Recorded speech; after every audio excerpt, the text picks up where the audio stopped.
अच्छा एक लाइन, ये भैया की बिटिया का जन्मदिन है आज, सौम्या का। आज नहीं कल था, इतना बड़ा आयोजन किए। ठीक है, माता रानी को बुलाए।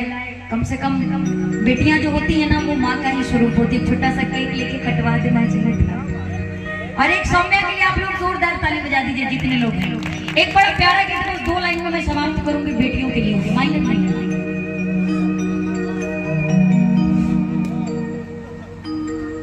आजकल दहेज प्रथा का अभी तो बहुत कुछ बदल गया है, लेकिन ये सच्ची घटना है जिंदगी की।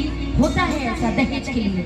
बस हमारी 2-3 माता बहन लोग बैठी, उन्हीं को मैं सुनाना चाहूंगी भोजपुरी। सुनाने के लिए तो बहुत, अगर मैं पहली बात तो डायरी लेके गाने की आदत नहीं है। माता रानी इतना ज्यादा पता नहीं कहाँ से मेमोरी सेट कर दी है कि कोई दिक्कत नहीं। जनती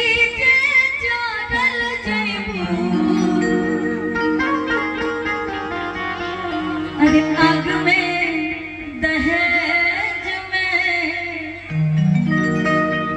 एगो लड़की अपना ससुराल में जब ब्याह के गई बा, माई बाबू गरीब पड़े,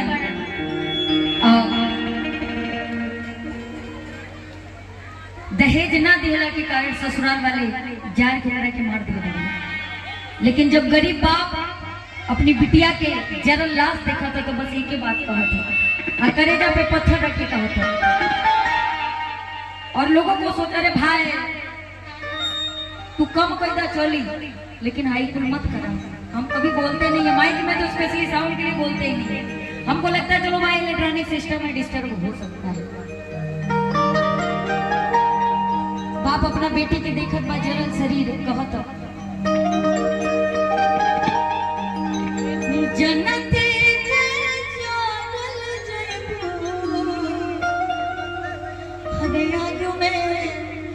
दहेज में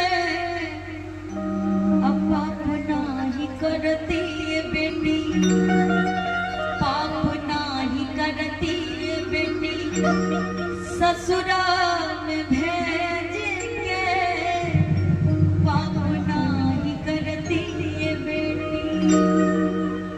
असली गीत गौना ये बा, लेकिन हेरात जात बाप ने, लेकिन मुझे भी आजकल गावा था सबका के संभाल के रखेगी। सबका दायित्व बनेला कि अपन अपन भाषा अपन अपन संस्कृति के बचा के रखे। ये सच्चाई बा, काहे से कि जैसा आप बोलेंगे वैसा ही काटेंगे। आजकल का जो गाना बजाना, अगर छोट छोट जो लड़का जो सिंगर बनल चाहता, आजकल दौड़ देख के एक बार सोची कि लड़का क्या सीखे। आज भी भरत शर्मा व्यास के गाना काहे वायरल बा, मनोज तिवारी के काहे लोग सुने लगे। वो लोग गाए हैं, मिट्टी की चीज गाए हैं।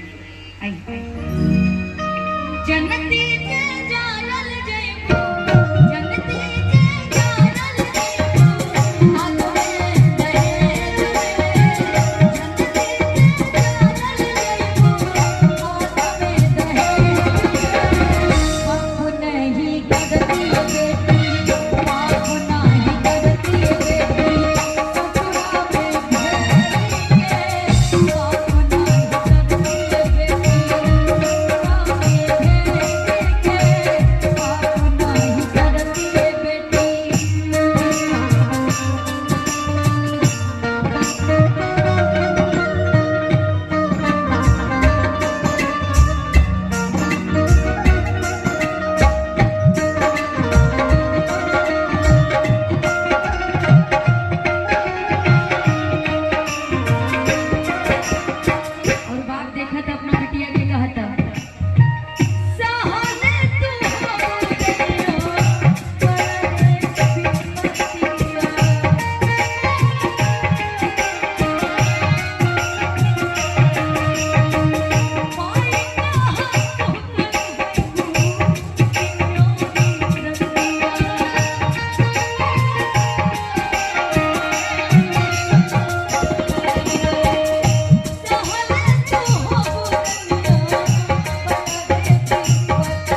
रे